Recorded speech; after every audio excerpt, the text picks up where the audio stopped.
আপনারা কি জানেন যে ইন্ডিয়াকে যে ইপিজেডটা দেওয়া হয়েছিল তার লোকেশনটা কোন জায়গায়? এই 950 একর জমিটা কোন জায়গায় ছিল দেখ, এই জায়গাটা আপনি ইন্ডিয়াকে দিয়ে দিয়েছিলেন ইপিজেড করার জন্য। ওই জায়গা যদি ইন্ডিয়া দখল করে নিত, আপনার হিল ট্রাস্ট কোথায়, চিটাং কোথায় যেত?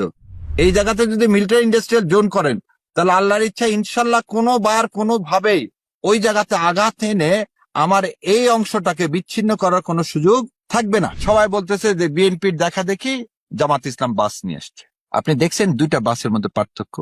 এই বাসের কথা আমি প্রথম আমির জামাতকে নিজে খেতে বসে টেবিলে আমি বললাম যে শোনেন, সবাই দলের প্রচার করতেছে, হা ভোটের পক্ষে প্রচার করতে হবে, এবং হা ভোটের প্রচার হতে গেলে আপনি একটা বাস করে দেন, যে বাসটা খালি জুলাই সনদের উপর সারা দেশে ঘুরবে, এবং সারা দেশে ঘুরে হায়ের সপক্ষে কি করবে, জনমত তৈরিতে সাহায্য করবে। আপনি ফ্যামিলি কার্ডে দেখেন, 2,500 টাকা করে যদি আপনি 4 কোটি ফ্যামিলিকে দেন, তাহলে বছরে লাগবে 1,20,000 কোটি টাকা, যেখানে আমাদের মোট বাজেটই হচ্ছে 7 লাখ কোটি টাকা। শেরার ভাই, একদম একটু পেছন থেকে আসি যে এই মাসেই জামাতের একটা পলিসি সামিট হয়, এবং পলিসি সামিটে জামাত ইসলামী তাদের পলিসিগুলো নিয়ে আসে প্রথমবারের মতো। তাদের স্পেসিফিক কিছু 6-7টি পলিসি নিয়ে তারা আসলে একটু ব্রিফলি ডিসকাস করে, একটা প্রোগ্রাম করে, ডে লং প্রোগ্রাম করে, এবং সেখানে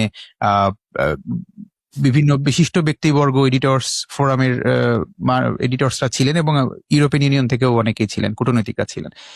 একটু যদি আপনার কাছ থেকে জানতে চাই যে জামাতের পলিসিগুলো আসলে কেমন মনে হলো আপনার কাছে, আপনি যদি ওভারঅল একটু আলোকপাত করেন। ধন্যবাদ আপনাকে। দেখেন, গতকালকেও জামাতের বিজনেস সামিট ছিল, তো আমি ওই সামিটের আগে বিজনেস সামিট নিয়ে একটু আলোচনা করে দিই। এই বিজনেস সামিটে সমস্ত ব্যবসায়িকরা একটা কথা সবাই স্বীকার করছে, সেটা হচ্ছে তারা কোনোদিন কল্পনাও করেনি যে বাংলাদেশ জামাত ইসলামের আমিরে জামাতের ব্যবসা সম্পর্কে ইনস অ্যান্ড আউটস এত ক্লিয়ার ক্লিন আইডিয়াস। ওনার আর একটা ধন্যবাদ দিলেন যে 1941 সালের পর থেকে আজ পর্যন্ত, মানে তারা এইভাবেই বলছেন যে পাকিস্তানের আগেও ব্রিটিশ ভারত থেকে যখন হয়েছে এবং আজ পর্যন্ত কোনোদিন ব্যবসায়িকদেরকে জামাত ইসলাম কোনোদিন ডাকেননি বা ডেকে শোনেননি তাদের সমস্যাগুলো কি কি। সো এই যে নিউ থিঙ্কিং, এবং আমিরের জামাত যে ডাকলেন এবং ডেকে জামাত ইসলাম কি কি করবে এই একটা স্পিচ চলতেছিল, আমিরের জামাত বঙ্গটা থামিয়ে দিচ্ছেন, বললেন আমরা কি করব, আগে ওনাদের কাছ থেকে শুনি কি কি প্রবলেম, তবে না আমরা বলতে পারবো যে are we in the right track or not. এবং থামিয়ে দিয়ে তিনি সেখানে সবার কাছ থেকে সমস্ত বক্তব্যগুলো শুনলেন, এবং বক্তব্যগুলোর মধ্যে দুইটা জিনিস খুব ক্লিয়ার আসছে। একটা হচ্ছে যে আমার দেশের ব্যবসায়িকরা যদি লাভবান না হয়, তাহলে বাইরের দেশে সে এখানে ইনভেস্টমেন্ট করবে না, কারণ তখনই ইনভেস্টমেন্ট করবে যখন দেখবে যে এদেশের শিল্প কারখানাগুলো খুব ভালো করতেছে, তাহলে দেয়ার ইজ অ্যান এনভায়রনমেন্ট।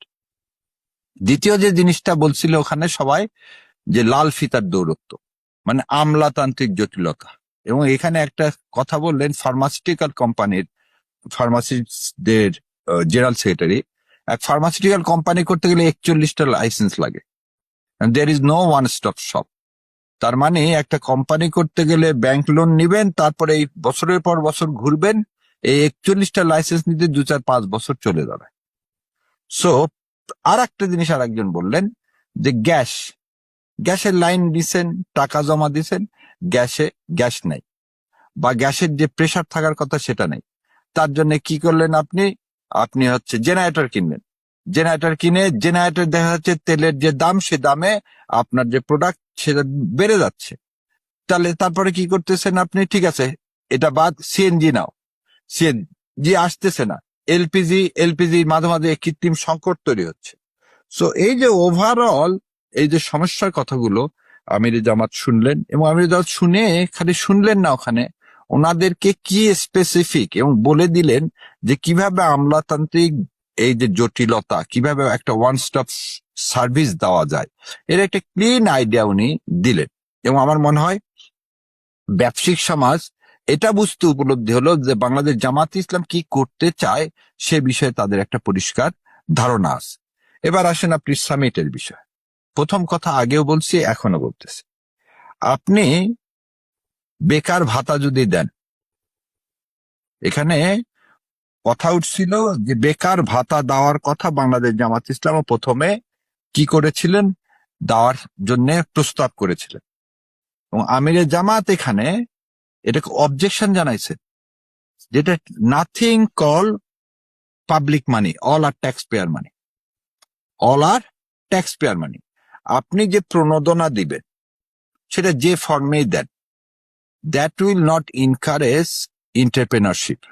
আপনার একটা রেসপন্সিবিলিটি আসবে না, এটা ওই গিফটটা অ্যাজ অফ রাইট বলে নিয়ে নিবেন আপনি, এবং আপনি এই টাকাটা থেকে কি করবেন না, কোনো আউটপুট আসবে না। যেমন ধরে নেন আমাদের দেশে ইউনিভার্সিটিতে যারা পড়েন বা মেডিকেলে পড়েন, তারা হয়তো গড়ে দেখা যাবে যে মাসে 17 টাকা বা 18 টাকা দিয়ে তারা মাসে মেডিকেল পাশ করে গেল। তারপর আমরা তাদেরকে মেন স্ট্রিমে কতখানি কাজে লাগাতে পারছি, মেন স্ট্রিমে আপনি যে কন্ট্রিবিউশনটা করতেছেন সেই কন্ট্রিবিউশনটা কেমন করে হচ্ছে। তো প্রবলেম ইজ যে একটা ছেলে গ্রাজুয়েট হয়ে বের হয়ে সে কি পড়াশোনা করতেছে কেরানি হওয়ার জন্য, না সে সমাজে কন্ট্রিবিউশন করবে এইটার জন্য। তো এই যে ডিফারেন্সটা, এই ডিফারেন্সটা এই সম্মেলনে অ্যাড্রেস করা হলো। কি অ্যাড্রেস করা হলো? না প্রণোদনা না। আমরা কি করে, যেমন আপনি দেখেন ইংল্যান্ডে কি হয়, স্টুডেন্ট গ্র্যান্ট এবং লোন দেওয়া হয়, তো you have to pay off, you have to pay off. ঠিক সেরকম 5 লক্ষ স্টুডেন্টকে যখন আপনি লোন দিবেন তখন you have to create some sort of jobs. So তার মাথায় থাকবে যে না, আমি পাশ করে চাকরির পিছনে দৌড়াবো না, আমাকে কিছু একটা করতে হবে যেটা সমাজে কি হবে, কন্ট্রিবিউশন করবে। এবং এইখানে আপনি একটা জিনিস আমি দেখাই যে এই যে ফ্যামিলি কার্ড আর জামাতের এই যে কর্মসংস্থান পরিকল্পনা, এর মধ্যে দেখেন একটা বিরাট পার্থক্য। ফ্যামিলি কার্ডে আপনি যদি যান, ফ্যামিলি কার্ডে যেতে গেলে আপনি কি লাগবে দেখেন, আপনি ফ্যামিলি কার্ডে দেখেন 2,500 টাকা করে যদি আপনি 4 কোটি ফ্যামিলিকে দেন, তাহলে বছরে লাগবে 1,20,000 কোটি টাকা, যেখানে আমাদের মোট বাজেটই হচ্ছে 7 লাখ কোটি টাকা। তাহলে বাকি এই জায়গায় আপনি কিভাবে দিবেন? দ্বিতীয় কথা হলো, দেখেন ওভার স্পেন্ডিং, আমাদের যে ট্যাক্সের এরিয়া, আমাদের ট্যাক্স কত পার্সেন্ট কালেকশন হয়, কত পার্সেন্ট বিদেশ থেকে আমরা লোন নিই। আপনি যখন এই উদ্বৃত্তর জন্য লোন নিবেন তাহলে তো আপনাকে হায়ার ইন্টারেস্ট দিতে হবে। এই ইন্টারেস্টটা কার উপর চাপবে? আবার ট্যাক্স পেয়ারের উপরে চাপবে, because you have to pay off. তার মানে কি, সার্কেল থেকে আপনি কখনোই বের হতে পারবেন না। একটা জাতিকে যদি বের হতে হয় তাহলে কর্মক্ষম, আমাদের আজকে কি আনপ্রোডাক্টিভ স্কিল সোসাইটি, এই সোসাইটিকে কি করতে হবে, স্কিল বেস সোসাইটিতে নিয়ে যেতে হবে। আমাদের রিসার্চের পিছনে আমরা কত টাকা খরচ করি, আমাদের এখানে সার্ভিস সেক্টর বলে কিচ্ছু নেই। আমরা দাঁড়ায় আছি দুইটা জিনিসের উপর, এক গার্মেন্টস আর রিমিটেন্স। এই গার্মেন্টস আর এর চেয়ে বড় করার আর কোনো ক্যাপাসিটি আমাদের এখানে আর নাই। সো রিমিটেন্সের উপর আপনি কতদিন ডিপেন্ড করবে? মিডল ইস্ট, আর আমাদের রিমিটেন্সটা বেশিরভাগই আছে মিডল ইস্ট থেকে। আল্লাহ না করুক কালকে মিডল ইস্টে একটা গন্ডগোল হলো, তাহলে আপনি রিমিটেন্সে ধস নামলে আমার অর্থনীতি চলবে কিভাবে? আইটি সেক্টরের কথা বলা হয়েছে যে এটা বিরাট উন্নতি করবে, এখানে উন্নতির নাম দিয়ে লক্ষ লক্ষ কোটি টাকা কি হয়েছে, দেশ থেকে পাচার হয়ে গেছে। আমরা কিন্তু এখনো আইটি সেক্টরের সেই কল সেন্টার বলেন যা বলেন, যেমন ব্যাঙ্গালোরে যেগুলো করছে, আমাদের এখানে কিছুই হয় না। সো সেই বাস্তবতার নিরিখে বাংলাদেশ জামাতে ইসলাম দুইটা জিনিস দেখাইছে, যে এক্সপেন্ড কাট করতে হবে, গুড গভর্নেন্স করতে হবে, এবং লোন না নিয়ে, বড় না করে, রাদার দ্যান এই ট্যাক্সের সার্কেলটাকে আরো বৃদ্ধি করে মানুষকে কর্মক্ষম করা। আর আপনি ওই ভাতার বদলে মানুষকে বেকার করার চেয়ে বেকারত্ব নিরসন করে আপনি কি করছেন, মেন স্ট্রিমে কন্ট্রিবিউশন করার ব্যবস্থা করতেছেন। এটা দুইটা লাভ হবে, ব্রেন ড্রেন হবে না, এবং সমাজে অটোমেটিক্যালি এন্টারপ্রেনারশিপে বৃদ্ধি পাবে। So this is a fundamental departure from any other political পার্টির যে ইস্তেহার, যেমন বলা হয় যে বিএনপির 31 দফা। ধরে নেন আপনি 31 দফা বাস্তবায়ন করবেন কিভাবে, আজ পর্যন্ত সেটা আপনি বলতে পারেননি। জনাব তারেক রহমান বলছে I have a plan. What is his plan? Family card, কৃষি কার্ড। ঠিক আছে, এই টাকাটা আসবে কোথায় থেকে? এই 1,00,000 কোটি টাকা উনি আনবেন কোথায় থেকে? এই 1,00,000 কোটি টাকা যদি তিনি কৃষি কার্ড আর ফ্যামিলি কার্ডেই যদি দিয়ে দেন 2,00,000 কোটি টাকা, তাহলে বাকি টাকাগুলো তিনি কিভাবে আনবেন, যেটাতে হেলথ সেক্টরে যাবে, কিভাবে এগ্রিকালচারে যাবে কিভাবে, এটা আসবে কিভাবে? আরো একটা জিনিস দেখেন, যে বাংলাদেশ জামাত ইসলাম বারবার বলে এসছে, কি বলে এসছে, যে আমাদের সবার আগে দেশের সার্বভৌমত্ব রক্ষা করতে হবে, আজকে দেশের মধ্যে কর্মসংস্থান তৈরি করতে হবে। এই আহ্বানে দেখেন আজকে অনেকে একটা জিনিসের সমালোচনা করতেছেন। কিসের সমালোচনা করতেছেন? যে আপনারা কি জানেন যে ইন্ডিয়াকে যে ইপিজেডটা দেওয়া হয়েছিল তার লোকেশনটা কোন জায়গায়? যে ইপিজেডটা বাতিল করা হলো সেই ইপিজেডটা এই সীতাকুণ্ডুতে কোন জায়গায় ছিল সেটা কি জানেন আপনারা? এই 950 একর জমিটা কোন জায়গায় ছিল দেখা দেখা দেখতে পাচ্ছেন? এই জায়গাটা আপনি ইন্ডিয়াকে দিয়ে দিয়েছিলেন ইপিজেড করার জন্য। ওই জায়গা যদি ইন্ডিয়া দখল করে নিত, আপনার হিল ট্রাস্ট কোথায়, চিটাং কোথায় যেত? আপনি এই জায়গাটাতে কি করলেন? অনেকে বলছে যে ইয়া আছে, ওর নাম কি আল্লাহ, এই জায়গাটাতে দেখেন বলছে মেশিন টুলস ফ্যাক্টরি আছে, সেটা ঢাকাতে আছে। অর্ডিন্যান্স ফ্যাক্টরি আছে ঢাকাতে। ওই জায়গাতে এখন আমরা কি করতেছি, মিলিটারি ইন্ডাস্ট্রিয়াল জোন করতেছি। তাহলে মিলিটারি ইন্ডাস্ট্রিয়াল জোন যদি এই জায়গাতে আপনি করেন, আমি আরো বড় করে দেখাচ্ছি, এই জায়গাতে যদি মিলিটারি ইন্ডাস্ট্রিয়াল জোন করেন, তাহলে আল্লাহর ইচ্ছা ইনশাল্লাহ কোনোভাবেই ওই জায়গাতে আঘাত এনে আমার এই অংশটাকে বিচ্ছিন্ন করার কোনো সুযোগ থাকবে না। সো এই যে একটা প্ল্যান। তারপরে ধরেন আর একটা, সবাই বলতেছে যে বিএনপির দেখা দেখি জামাত ইসলাম বাস নিয়ে আসছে। আপনি দেখছেন দুইটা বাসের মধ্যে পার্থক্য। এই বাসের কথা আমি প্রথম আমির জামাতকে নিজে খেতে বসে টেবিলে আমি বললাম যে শোনেন, সবাই দলের প্রচার করতেছে, হা ভোটের পক্ষে প্রচার করতে হবে, এবং হা ভোটের প্রচার হতে গেলে আপনি একটা বাস করে দেন, যে বাসটা খালি জুলাই সনদের উপর সারা দেশে ঘুরবে, এবং সারা দেশে ঘুরে হায়ের সপক্ষে কি করবে, জনমত তৈরিতে সাহায্য করবে। মানুষ বুঝলো না, বলো বিএনপির দেখা দেখি জামাতও বাস নিয়ে আসছে। আরে জামাতের বাসে তো জামাতের আমির চড়বেন না, জামাতের বাসের গায়ে লেখা আছে কি দেখেন, হা ভোটে হাতে জয়যুক্ত করুন। দাঁড়িপাল্লায় যুক্ত করে কথা বলেনি, ওই বাসটা সারা দেশ ঘুরবে খালি হায়ের জন্য।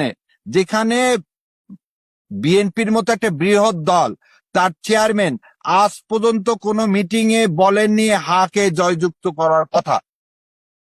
সো বেসিক ডিফারেন্স, এই যে বেসিক ডিফারেন্স, এটাই মানুষকে বুঝতে হবে, যে বাংলাদেশ জামাত ইসলাম মানুষের অন্তরের কথাটা বুঝতেছে, এবং সেই কারণে তাদের মেডিকেল রিসার্চের বিষয়, তাদের এডুকেশন পলিসি, এবং এই যে সবাই বলল যে জামাত ইসলামের তো লোক নাই।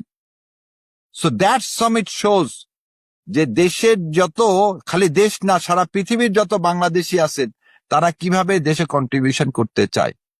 এবং এই জন্যেই বাংলাদেশ জামাত ইসলামের সামিটটা বোধহয় সারা পৃথিবীর মানুষের কাছে উন্মোচিত করছে, ইফ আল্লাহ অ্যালাউ জামাত ইসলামকে যদি অ্যালাউ করে ক্ষমতায় যাওয়া, তাহলে কিভাবে আমার দেশটাকে ইনশাল্লাহ দুর্নীতিমুক্ত করতে পারলে এটা মালয়েশিয়া সিঙ্গাপুর হতে বেশি সময় লাগার কথা না। শের ভাই, আপনি বলছিলেন যে জামাত ইসলামী যদি ক্ষমতায় আসে, যদি ক্ষমতায় আসার প্রথম শর্ত হচ্ছে যে একটা স্বাধীন এবং নিরপেক্ষ এবং সুষ্ঠু একটা নির্বাচন হতে হবে। আমাদের শুরুতে আশা ছিল যে এরকম একটা নির্বাচন হয়তো আমরা দেখতে যাচ্ছি, যে বাংলাদেশের ইতিহাসে প্রথমবারের মতো হয়তো একটা ভালো নির্বাচন আমরা দেখব। কিন্তু নির্বাচনে সোফার আমরা যেটা দেখছি, আহ শেরপুরে গত পরশুদিন সংঘর্ষে জামাতের একজনকে মেরে ফেলা হয়েছে, এবং সারা দেশের বিভিন্ন জায়গায় তো এরকম সংঘর্ষের ঘটনা ঘটছে। বিশেষ করে নারীদের উপরে মারাত্মক রকমের একটা নিপীড়নের ঘটনা ঘটছে, নারীদেরকে বিভিন্ন জায়গায় হেনস্থা করা হচ্ছে। এই জায়গাটায় দাঁড়ায় আমি যদি একটু জিজ্ঞেস করি যে মানে সুষ্ঠু নির্বাচন হওয়ার সম্ভাবনা কতটুকু, মানে ভোট রিগিং এর আশঙ্কা কি আপনি দেখেন কিনা? ভোট রিগিং হবে না, ভোট ইঞ্জিনিয়ারিং হবে। আমি আবার বলছি যে ভোট রিগিং এর সম্ভাবনাটা আমার কাছে কম মনে হচ্ছে। কি কারণে? কারণ জামাত ইসলাম এবং বিএনপি, আমি যদি বলি যে দুইজনের সাংগঠনিক, অনেকে বলে বিএনপি বৃহৎ দল, আমার কাছে তা মনে হয় না।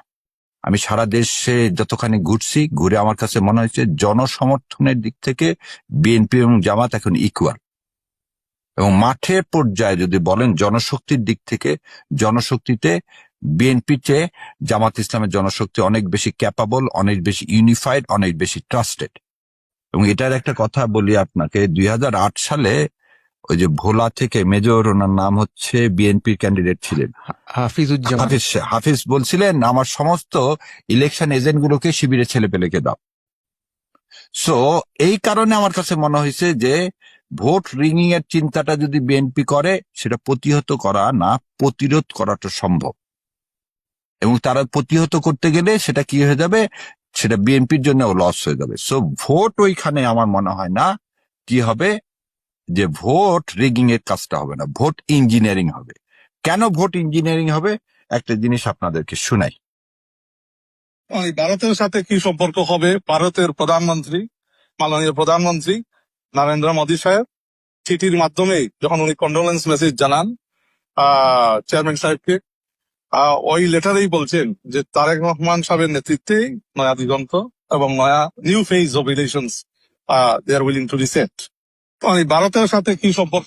তাহলে শুনলেন যে ইন্ডিয়া তার চরিত্র, মানে সাউথ ব্লক তার চরিত্র পরিবর্তন করেনি। আগে আওয়ামী লীগকে পছন্দ করছে, এখন তারা কি করতে চাচ্ছে, বিএনপি কে চাচ্ছে। তো তারা বাংলাদেশের মানুষের সাথে সম্পর্ক করতে চায় না, তারা সম্পর্ক করতে চায় একটা পার্টিকুলার দলকে, যে দলের সাথে তাদের যে গোল, সেই গোল অ্যাচিভমেন্ট করতে। সেই গোলটা কি, একটা সাবসার্ভিয়েন্ট করা। সেই গোলটা কি, একটা বাংলাদেশের যে স্বাধীনতার সার্বভৌমত্ব, সেই মর্যাদা না দিয়ে একে একটা প্রদেশ হিসাবে কাউন্ট করা। তাহলে এই কথাটা আমি হঠাৎ কেন বললাম, এই কথাটা এই জন্য বললাম, এই বইটা হয়তো আপনারা পড়েছেন, coalition years by Pranab Mukherjee. Pranab মুখার্জির এই বইয়ের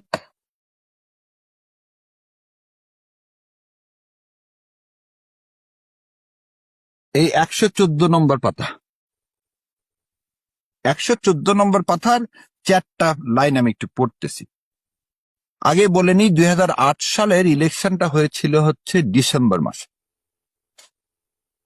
আর প্রণব মুখার্জি বলছে, in February 2008 Bangladesh army chief Moinuddin Ahmed came to India on a 6-day visit. February 2008-এ মঈনুদ্দিন আহমেদ ইন্ডিয়াতে গেলেন 6 দিনের সফরে। He called on me too, সে আমার সাথে দেখা করলেন। During the informal interaction I impressed upon him the importance of releasing political prisoners. আমার এই ইনফর্মাল ইন্টারাকশনের সময় তাকে বললাম, পলিটিক্যাল প্রিজনার যারা আছে তাদেরকে ছেড়ে দাও। He was apprehensive about his dismissal by Sheikh Hasina after her release. Moinul Ahmed বলতেছে, শেখ হাসিনাকে ছেড়ে দিলে সে তো আমাকে বরখাস্ত করতে পারে। শেখ হাসিনা তখন কিছুই না, প্রধানমন্ত্রীও না, কিছু না, তাকে জেল থেকে ছেড়ে দিলে তাকে মঈনুল আহমেদকে কিভাবে বরখাস্ত করবে? দেখেন পরের লাইনটা দেখেন। But I took personal responsibility,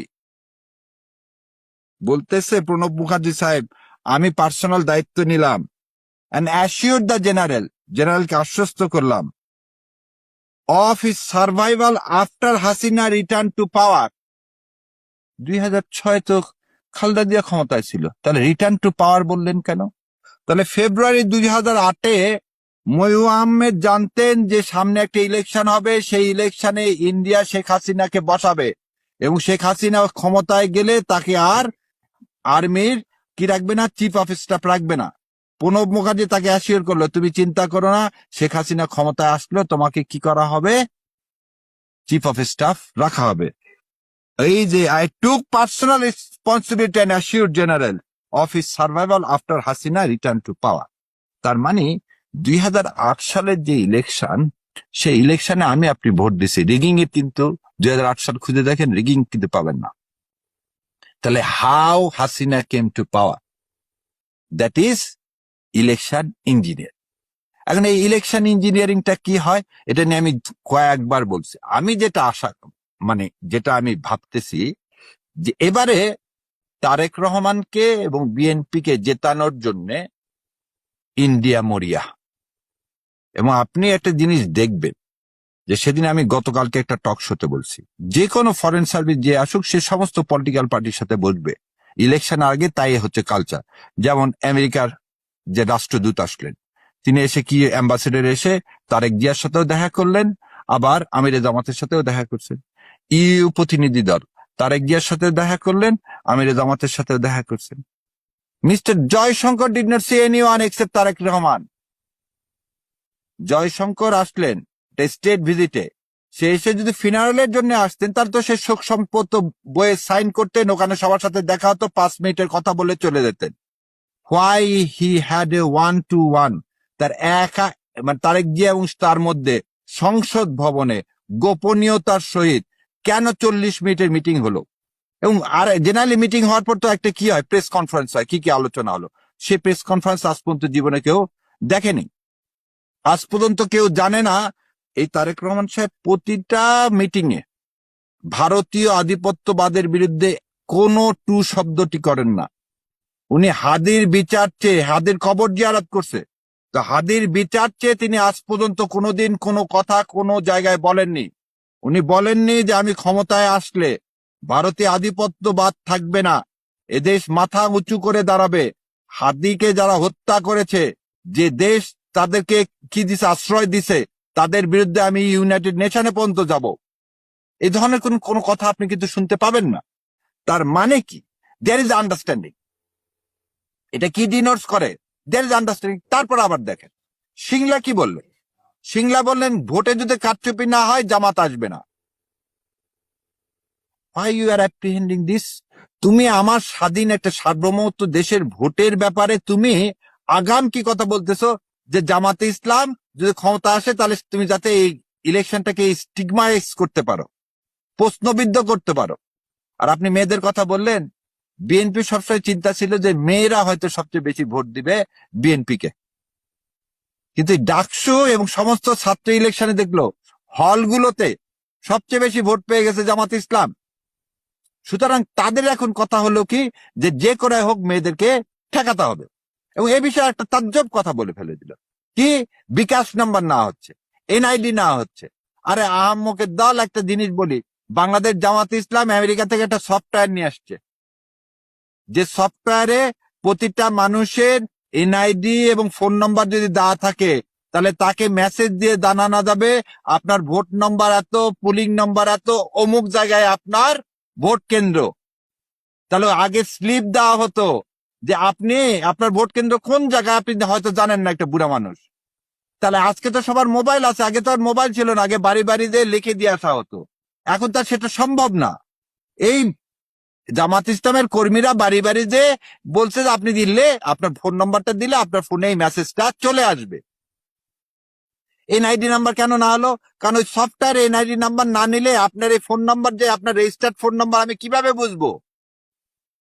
আমি একজনের ফোন নাম্বার নিলাম, শাহরুখ ভাই, এখানে আমি জাস্ট একটু ইন্টারাপ্ট করি, যে এখানে একটা আলোচনা আসছে এরকম যে এনআইডি নাম্বার চাওয়াটা কি বৈধ কিনা, এই একটা প্রসঙ্গ কিন্তু এখানে বিএনপির তরফ থেকে বারবার বলা হচ্ছে। So, আপনি একটু এটাও যুক্ত করবেন। আমি বলে দিচ্ছি, শোনেন।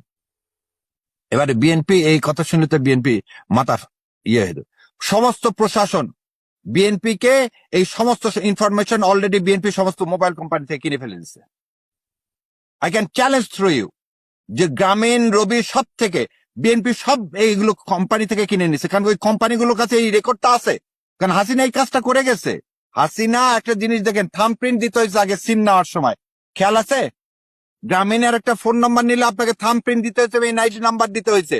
এই গাছ জিনিসটা কি করছে, বিএনপি কিনে ফেলে দিচ্ছে। They have money.